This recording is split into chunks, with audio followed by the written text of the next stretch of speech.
Radhe Radhe everyone. तो दोस्तों, video के शुरू में एक डिस्क्लेमर देना जरूरी है कि इस वीडियो में जो भी स्टॉक के ऊपर हम बात करेंगे उस कंपनी में, उस स्टॉक में मैं खुद भी इन्वेस्टेड हूँ। एंड उन सभी लोगों से माफी चाहेंगे जिन लोगों ने बहुत टाइम से इंतजार किया, कमेंट किया कि इस स्टॉक को कवर कीजिए, क्या करना चाहिए, पता नहीं चल रहा है फ्यूचर में क्या होने वाला है, उसको लेके एक डिटेल वीडियो बनाओ। इस वीडियो में हम डिटेल में तो बात करेंगे बट बहुत सिंपल रखेंगे वीडियो को, जिससे हर एक इन्वेस्टर बहुत इजी वे में एक एक पॉइंट समझ में आ जाए। ठीक है, तो चलिए फटाफट वीडियो को शुरू करते हैं। तो दोस्तों, इस वीडियो में हम बात करने वाले हैं ऑल ई टेक्नोलॉजीज लिमिटेड स्टॉक के ऊपर। देखिए, जैसे कि मैं और भी कंपनीज और भी स्टॉक्स के ऊपर आपसे पूछता हूँ, जैसे कि एडीएफ फूड जो अच्छा रिटर्न दे रहा है, तो आप कमेंट करके बताना कि कितने लोग इन्वेस्टेड हो, कितने परसेंट का रिटर्न आप एंजॉय कर रहे हो। ठीक वैसे आप ऑल ई टेक्नोलॉजीज के ऊपर भी कमेंट कीजिएगा कि कितने लोग इन्वेस्टेड हो एंड कितने परसेंट का लॉस आपको हो रहा है। लॉस इसी वजह से कि स्टॉक काफी टाइम से नहीं चला, उल्टा बहुत ज्यादा नीचे गिर चुका है। ओके, तो ये भी कमेंट करके बताना, क्योंकि ये ट्रांसपेरेंट चैनल है। इधर पे लॉसेस की भी बात करेंगे, प्रॉफिट्स की भी बात करेंगे। तो आज 140 के लेवल पे स्टॉक है, लास्ट डे गिरा था 1.5%। ठीक है, एंड वैसे दोस्तों एक और चीज आपको बता दे, जो लोग नए देख रहे हैं, पहली बार पता चल रहा है, ये एसएमई स्टॉक है। इधर पे ना लॉट्स में बाई करना पड़ता है। आज के दिन शायद एक लॉट अगर कोई खरीदने जाएगा तो 50,000 के आसपास कुछ कॉस्टिंग उसका रहता है। तो ऑल ई टेक्नोलॉजीज कंपनी का स्टॉक एक समय पे 600 को टच कर लिया था। जब हमने फर्स्ट टाइम डिस्कस किया था तो तब ये स्टॉक हुआ करता था 260 के अराउंड। ठीक है, उसके बाद कुछ ही महीनों के अंदर जो स्टॉक है ये 600 पे चला जाता है, मोर देन डबल हो जाता है। 100% का रिटर्न स्टॉक ने दिया था, बट उस टाइम पे जो आईटी सेक्टर है ना वो काफी क्रेज में चल रहा था, बहुत ही बढ़िया कर रहा था, तो ये स्टॉक भी बढ़िया कर रहा था। गाइडेंस में हमको ठीक लगा, वैल्यूएशन ठीक लगा, तो हमने सोचा कि होल्ड एंड कंटिन्यू करते। बट उसके बाद शुरू हुआ pain period. And pain period कैसा, देखिए 3 साल का चार्ट जैसे ही खोलेंगे तो आपको दिखेगा कि स्टॉक बहुत बहुत ज्यादा नीचे गिर चुका है। एंड 600 का स्टॉक आज 140 पे आ चुका है, मतलब कोई छोटा मोटा गिरावट नहीं, 60-70% तक गिर चुका है स्टॉक अपने टॉप लेवल से। तो इसी वजह से कमेंट करके बताना है, इधर पे ना मैथमेटिक्स काम आता है, एलोकेशन काम आता है लोगों का। देखिए, मार्केट कैप आज है 284 करोड़। ठीक है, 10 का है पीई रेशियो, बहुत ही सस्ता कंपनी बन चुका है अभी। आरओसी रिटर्न ऑन इक्विटी बहुत ही हेल्दी। कर्जा तो आपको 51 लाख का दिखेगा, जबकि कैश इस कंपनी के पास है 149 करोड़। यानी कंपनी डिविडेंड भी देता है 1% का, जो कि इन्वेस्टर लोगों के लिए एक एक्स्ट्रा इनकम हो जाता है। अभी इसी के ऊपर थोड़ा सा चर्चा करते हैं, क्योंकि इस वीडियो में हम थोड़ा सा लॉजिकल एनालिसिस करने वाले। ऐसे नहीं कि ऊपर ऊपर से बता दिया कुछ भी, ये टारगेट दे दिया, वो टारगेट दे दिया, उससे कुछ फर्क नहीं पड़ेगा, आपको कुछ समझ में नहीं आएगा। जो समझ में आएगा वही डिस्कस करेंगे। सबसे पहले आज इसका मार्केट कैप मतलब कंपनी का साइज है 284 करोड़। अगर मेरे पास इतना पैसा है तो मैं इस पूरे कंपनी को खरीद सकता हूँ, सिंपल। ओके, ये 284 करोड़ का जो कंपनी अगर मैं इसको खरीदता हूँ ना, मेरे को कितना वैसे ही मिल जाएगा कैश, पता है? देखिए, इस कंपनी के जेब में कितना पैसा पड़ा हुआ है। इस कंपनी के अगर आप अदर एसेट के अंदर जाएंगे तो आपको दिखेगा कि 149 करोड़ का तो कैश इक्विवेलेंट कंपनी के पास पड़ा हुआ है। उसके अलावा थोड़ा बहुत इन्वेस्टमेंट आपको मिल जाएगा इस कंपनी के पास, मतलब 160 करोड़, मोटा मोटी 160 करोड़ आप पकड़ लो कि इस कंपनी के जेब में पड़ा हुआ है। ये पैसों का यूज कभी भी किधर पे भी कंपनी कर सकता है। मतलब अगर ये कंपनी मैं खरीदता हूँ 280 करोड़ पे, ठीक है, आज के दिन 280 करोड़ पे खरीद रहा हूँ, तो कंपनी के जेब में 160 करोड़ पड़ा हुआ है। यानी कि कंपनी एक्चुअली मेरे को कितना पड़ रहा है, 120 करोड़ का कंपनी मेरे को ये पड़ रहा है। ठीक है, तो 120 करोड़ में मेरे को क्या मिलेगा? 120 करोड़ में मेरे को एक ऐसा कंपनी मिलेगा जो सालाना 120 करोड़ से ज्यादा का बिजनेस करता है एंड जो सालाना ऑपरेटिंग प्रॉफिट बना लेता है 31 करोड़ या 25 करोड़। ओके, यानी कि हम अगर कैश को हटा दे तो हम बोल सकते हैं कि 5 टाइम्स EBITDA पर ये जो स्टॉक है ये ट्रेड हो रहा है, 5 टाइम्स ओनली। तो और भी ज्यादा सस्ता ये बन जाता है। ये लॉजिकल कैलकुलेशन है दोस्तों, नॉर्मली लोग इसके ऊपर बात नहीं करते, बट ये बहुत ज्यादा इंटरेस्टिंग चीज है जो कि मेरे को खींच के लाता है ये कंपनी में, या होल्ड करने का जो डिसीजन है उसमें थोड़ा सा कॉन्फिडेंस देता है ये कैश। ठीक है, जो पड़ा हुआ है इस छोटे से कंपनी के पास। आ जाते थोड़ा सा नीचे, एंड अगर आप देखेंगे इसका शेयर होल्डिंग पैटर्न, तो प्रोमोटर ने थोड़ा सा स्टेक परचेज किया है लास्ट कुछ समय के अंदर, इधर पे भी थोड़ा सा खरीदा था।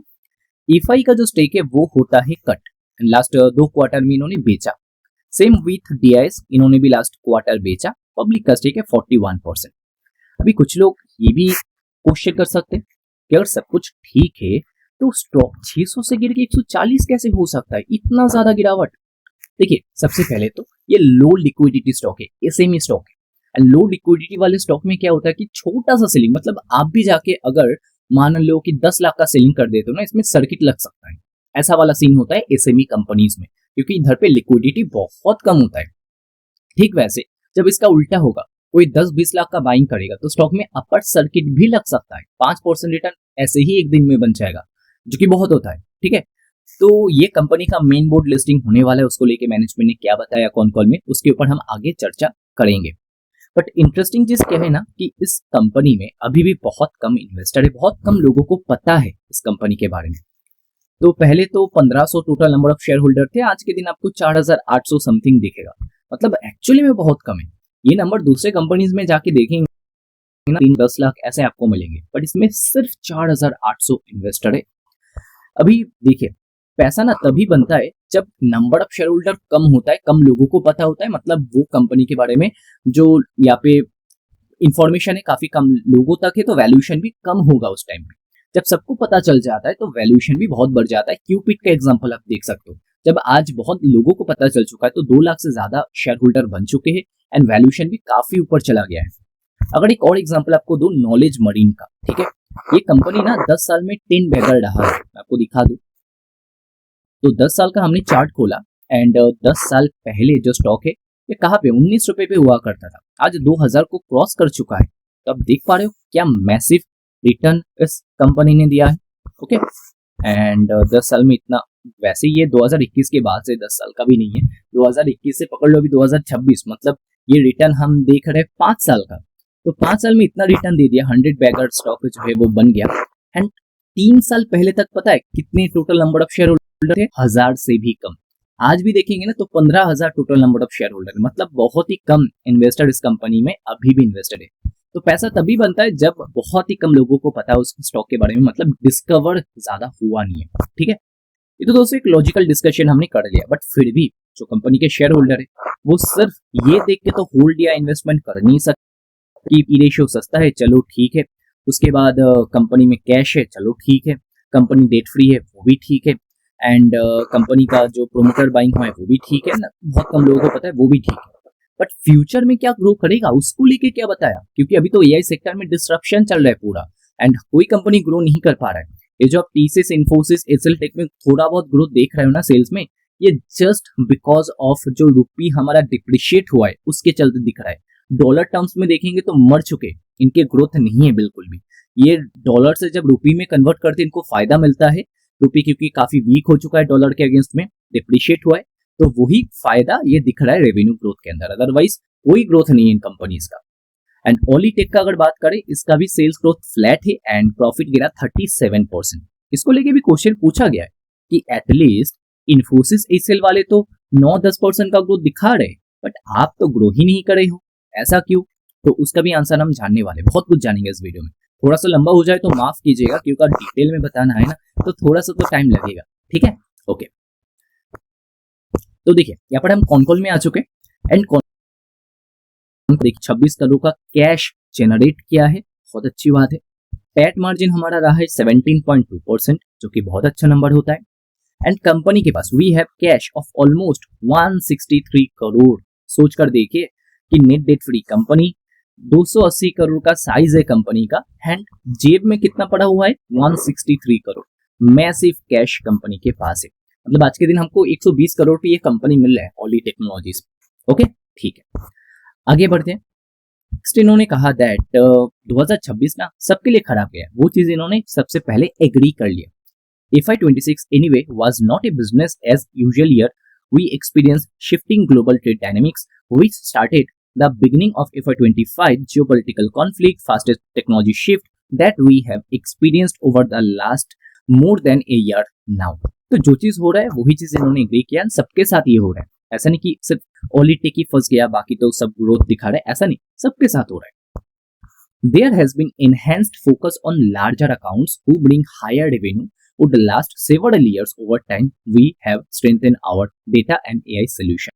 मतलब कंपनी अभी स्ट्रेटेजी को ना थोड़ा चेंज कर रहा है कि पहले स्मॉलर अकाउंट्स के ऊपर फोकस था, अभी लार्जर अकाउंट्स मतलब बड़े क्लाइंट्स के ऊपर ये कंपनी फोकस कर रहा है. ओके, ठीक है, बढ़िया. उसके बाद इन्होंने कहा that after several quarters of effort Africa is turning again this quarter. We expect some significant closure happening this month. The Americas we have been consolidating. तो अमेरिका में कंसोलिडेटिंग चल रहा है, बट अफ्रीका रीजन के ऊपर ये focus करें, वहां से फिर से वो मिल रहे धीरे धीरे करके, तो काफी अच्छा है. ओके, आ जाते हैं और नीचे. सबको जानना है गाइडेंस वाला पार्ट, बताओ कितना बताया, ग्रो कितना करेगा, जानेंगे. देखिए, इन्होंने कहा that we are going to pursue value accretive acquisition at some time, preserve balance sheet strength and continue with capability investment. मतलब जब पूछा गया कि 160 करोड़ का करेंगे क्या, तो इन्होंने कहा कि वैल्यू एक्रिएटिव एक्विजिशन हम करेंगे इस पैसों से. बहुत ही बढ़िया. तो इधर पे जब क्वेश्चन पूछा गया कि आप कितना ग्रो करने वाले या गोल क्या है, तो मैनेजमेंट ने आंसर दिया our medium term goal is to reach 500 crore. ये बहुत इंपॉर्टेंट है, इसको नोट कर लीजिएगा जो भी लोग इन्वेस्टेड है. 500 करोड़ की बात कर रहे हैं. मीडियम टर्म, अभी मीडियम टर्म का एग्जैक्ट मीनिंग क्या है, मतलब 5 साल, 3 साल, 10 साल, तो क्या है इसका मीनिंग. मीनिंग जानने वाले आगे कि 500 करोड़ करेंगे ठीक है, बट कब तक करेंगे वो भी तो मैटर करता है ना. कि मान लो कि आज ये कंपनी 250 करोड़ का बिजनेस कर रहा है, इन्होंने कहा कि हम 500 करोड़ करेंगे. अगर 500 करोड़ 3 साल में करते तो 26% का किएगा. अगर 500 करोड़ ये 5 साल में करते तो 15% किएगा. ठीक वैसे अगर ये 7 साल में करते तो CAGR और कम बन जाएगा. तो कितने साल में करेंगे वो मैटर करता है, क्योंकि उसी से तो हम ग्रोथ डिफाइन कर पाएंगे, तो वो क्वेश्चन का आंसर हमको मिलेगा. बट उससे पहले दोस्तों इन्होंने AI को लेके क्या बताया, देखिए.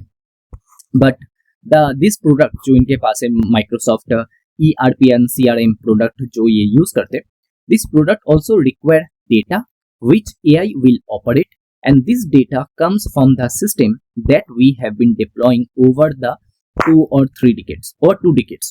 Okay, तो कंपनी बोल रहा है कि AI को चलने के लिए डेटा की जरूरत है, एंड वो ही डेटा के ऊपर हम काम कर रहे हैं लास्ट 2 डिकेड से. तो बहुत ही बढ़िया. तो आ जाते हैं और नीचे, एंड इन्होंने क्या चीज बोला कि देखिए हम 500 करोड़ का जो रेवेन्यू करेंगे, ठीक है, वो तो हमारा मिड टर्म गोल है, एंड उसके लिए हम इनऑर्गेनिक प्लस ऑर्गेनिक दोनों ग्रोथ शामिल करने वाले एक साथ. मतलब खुद का तो ग्रोथ होगा, दूसरी किसी कंपनी को एक्वायर भी कर लेंगे, उसका भी ग्रोथ मिला करके ये नंबर बताया गया 500 करोड़. ओके, एंड ये गाइडेंस, ये कोई बॉल पार्क का नंबर नहीं है कि ये एग्जैक्टली होने वाला है 500 करोड़. ऊपर नीचे हो सकता है, कम भी हो सकता है, ज्यादा भी हो सकता है. And we are looking at main board migration, मतलब NSE and BSE का जो मेन बोर्ड है उसमें भी लिस्टिंग होने वाला है. मतलब तब कोई एक शेयर चाहे वो भी परचेस कर सकता है. ये छोटे इन्वेस्टर के लिए बहुत ही अच्छा रहेगा, क्योंकि एक लॉट में 50,000 बाई करना है. देन अगर मान लो कि आपके हाथ में 25,000 आया तो आप एवरेज नहीं कर सकते, ठीक है, फिर आपको 50,000 ही चाहिए अगर आपको एवरेज करना है. तो अगर मेन बोर्ड लिस्टिंग हो जाएगा तो छोटे इन्वेस्टर्स के लिए अच्छा रहेगा. तो हाँ, मीटिंग वगैरह चल रहा है, एंड उसके ऊपर कुछ अपडेट हमको आगे बहुत ही शॉर्टली देखने को मिल सकता है. ओके, तो देखिए इन्होंने वो चीज बताया, will come up for conversation shortly. तो बहुत ही जल्द इसके ऊपर अपडेट आ सकता है. एंड दोस्तों हाँ, वीडियो अगर अब तक अच्छा लग रहा है तो कमेंट करके बताना, एंड आप लोग भूल जाते हो लाइक कर सकते हो, कमेंट कर सकते हो, कुछ भी जो भी आपको अच्छा लगे. ओके, चलिए आगे बढ़ते हैं. तो लास्ट ईयर FY26 में टोटल 35 नए कस्टमर इन्होंने ऐड किया है, एंड टीम साइज 350 लोगों का है. डिविडेंड भी कंपनी ने डिक्लेयर किया है 1.5 रुपीज का, जो कि एक हेल्दी डिविडेंड है. ओके, आ जाते हैं और नीचे, एंड क्योंकि नीचे ना कुछ इंटरेस्टिंग चीजें, छोटे छोटे चीजों से यहाँ पे पता चलता है कि मैनेजमेंट का थिंकिंग कैसा या कैसे वो सोचते हैं अपने इन्वेस्टर्स के बारे में. तो मैं आपको दिखाऊंगा. देखिए इधर पे एक जो एनालिस्ट है ना, इन्होंने एक सही सवाल पूछा, एंड जो मैंने आपको अभी भी कहा ना कि TCS वगैरह ग्रो तो कर रहे एटलीस्ट, बट आप ग्रो क्यों नहीं कर रहे हो. देखिए like TCS, Infosys, very large organisation, and वो भी डॉलर टर्म्स में ग्रो तो नहीं कर रहे, बट एटलीस्ट रुपी टर्म में वो 6-7% का ग्रोथ दिखा रहे. But we are not seeing the same in our case. मतलब हमने देखा ना कि ऑलिटेक का रेवेन्यू ग्रो ही नहीं हुआ, जबकि TCS, इन्फोसिस का 10% का अराउंड ग्रोथ था. ऐसा क्यों? तो इन्होंने आंसर दिया, yeah and that's what I am saying, our difference of exchange is coming in other income aspect. If you see that last year 950 lakhs मतलब 9.5 करोड़, इस बार 11.7 करोड़। मतलब कंपनी ना अकाउंटिंग थोड़ा अलग तरीके से करता है। ये जो टीसीएस इन्फोसिस वाले हैं, ये जो इनको गेन होता है, रुपी डिप्रिशिएटिंग का जो गेन होता है, डॉलर का जो गेन होता है, वो रेवेन्यू के अंदर डाल देते हैं। बट ऑलीटेक क्या करता है, वो अदर इनकम में डालता है। मैं आपको नीचे दिखाता हूँ और अच्छी तरीके से समझ में आएगा। तो बाकी लोग क्या करते हैं, बाकी लोग सेल्स डाल देंगे, तो इधर ये सेल्स आपको इन्फ्लेटेड दिखेगा, बड़ा दिखेगा, ज्यादा दिखेगा। बट जो ऑलीटेक है, ये अदर इनकम में जाके ऐड करता है। ठीक है, जो गेन है वो अदर इनकम में जाके ऐड करता है। तो इस वजह से आपको रेवेन्यू के अंदर ग्रोथ नहीं दिख रहा है, बट अदर इनकम में फायदा आपको दिखेगा। ठीक है, ये इंपॉर्टेंट चीज है। ओके, फिर आ जाते हैं कॉन कॉल में। कॉन कॉल पढ़ेंगे ना तो आपको बहुत कुछ पता चलेगा।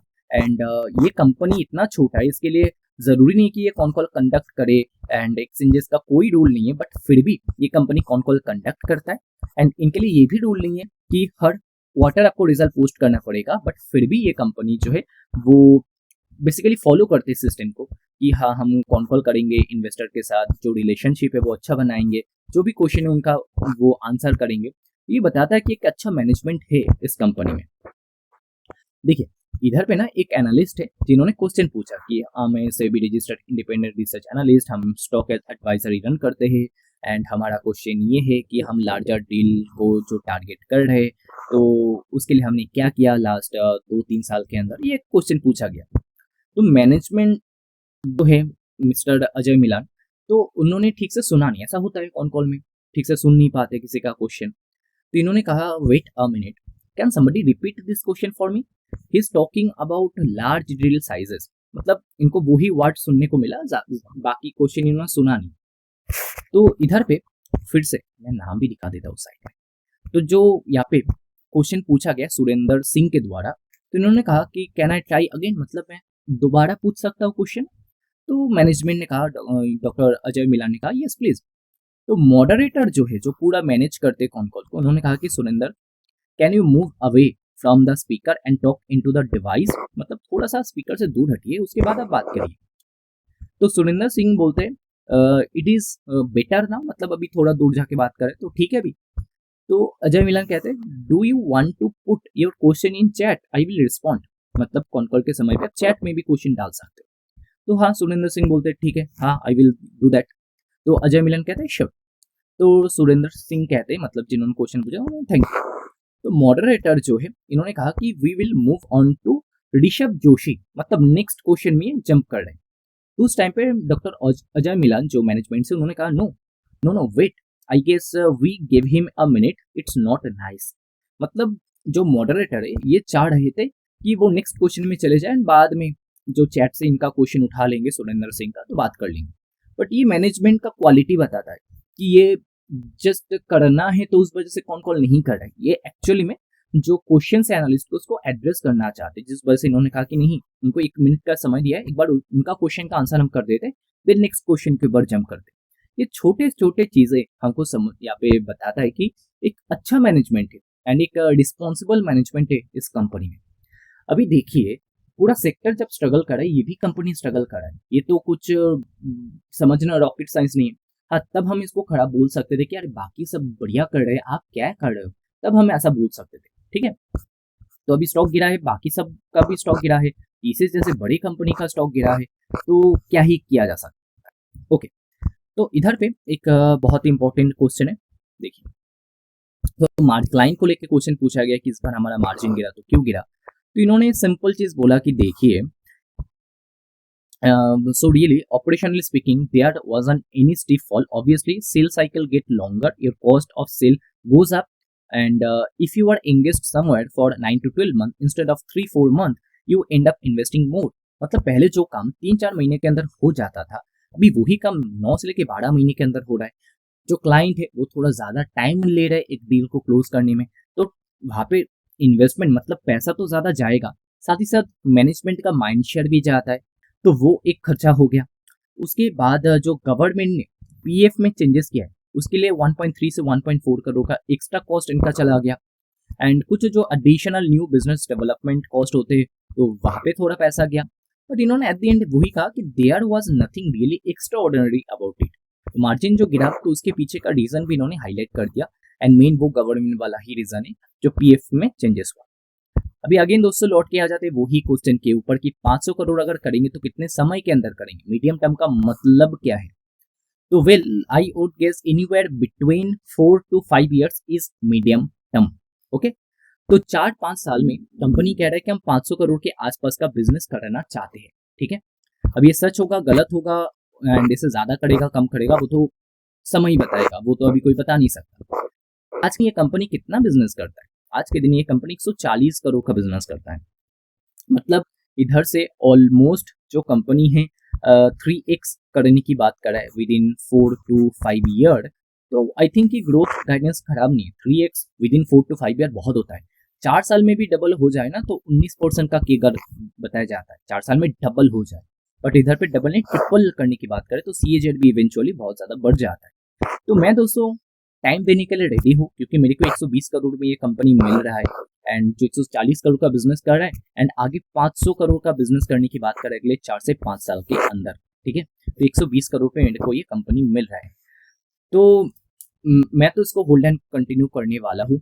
या हाँ, 500 करोड़ कंपनी खुद तो नहीं करेगा, कंपनी एक्विजिशन भी करेगा, मतलब जो कैश है उसका यूज करेगा, देन कंपनी जो है इतना बिजनेस करने वाला है। फिर भी 284 crore small size company, risk है रिवार्ड है, बट इतना गिर चुका है 600 रुपए के लेवल से आज के दिन की जो रिस्क है वो काफी कम हो चुका है या बहुत हद तक प्राइस्ड इन हो चुका है। एंड यही रीजन है कि हम सिंपली इसको होल्ड एंड कंटिन्यू कर रहे हैं एज ऑफ नाउ। बाकी होल्ड ही करने वाले 100%, वो जरूरी नहीं, अगर मेरा माइंड कभी भी चेंज होता है वो आपको अपडेट कर देंगे। बट एज ऑफ नाउ जो मेरे को दिख रहा है वो मैं आपको बता रहा हूँ कि एक छोटा कंपनी, वैल्यूएशन बहुत कम, कर्जा नहीं है, कैश काफी है, कैश जनरेट भी अच्छा खासा कर लेता है एंड काफी कम लोगों को पता है अभी एज ऑफ नाउ, जो कि एक अच्छा साइन है। ग्रोथ गाइडेंस भी ठीक है। ये पॉइंट देख के मेरा जो फिल्ट्रेशन प्रोसेस है उसके थ्रू अभी भी जा रहा है, तो हम इसको टाइम देने के लिए रेडी हैं। बाकी जो मैं कर रहा हूँ वो आपको करना है, जरूरी नहीं, पैसा आपका है तो कितना टाइम दे सकते हो, समय दे सकते हो। आपको अगर दूसरा कोई कंपनी अच्छा लगे तो वहां पे आप शिफ्ट कर सकते हो, कुछ भी जो आपको अच्छा लगे वो आप कर सकते हो। तो दोस्तों आई होप कि वीडियो आपको अच्छा लगा होगा। वीडियो अगर सच में अच्छा लगा है तो वीडियो को लाइक कर सकते हो। चैनल पे फर्स्ट टाइम तो जस्ट 1 महीने के लिए सब्सक्राइब करके देख सकते हो। आई होप कि आप डिसअपॉइंट नहीं होंगे। कुछ एक्स्ट्रा लर्निंग कंटेंट चाहिए तो प्राइवेट लर्निंग ग्रुप आप टेलीग्राम पे ज्वाइन कर सकते हो। कैसे ज्वाइन करना नहीं पता, या तो आप कमेंट करके पूछे, या तो आप यूट्यूब कम्युनिटी पोस्ट चेक कर सकते हो। ये सबसे अच्छा रहेगा कि मेन टेलीग्राम ग्रुप आप पहले ज्वाइन कर लीजिए, जिसका लिंक आपको डिस्क्रिप्शन में मिल जाएगा। एंड उस ग्रुप के एकदम ऊपर पिंड पोस्ट में मिल जाएगा कि प्राइवेट लर्निंग ग्रुप, जो एक सेपरेट टेलीग्राम ग्रुप है जहाँ पे स्टडी रिपोर्ट, रिसर्च रिपोर्ट हर दिन हम शेयर करते हैं। तो वो कैसे ज्वाइन करना है आपको पता चल जाएगा। इस वीडियो को यहीं पे एंड करते हैं। वीडियो देखने के लिए बहुत बहुत शुक्रिया। मिलते हैं अगले वीडियो में। राधे राधे।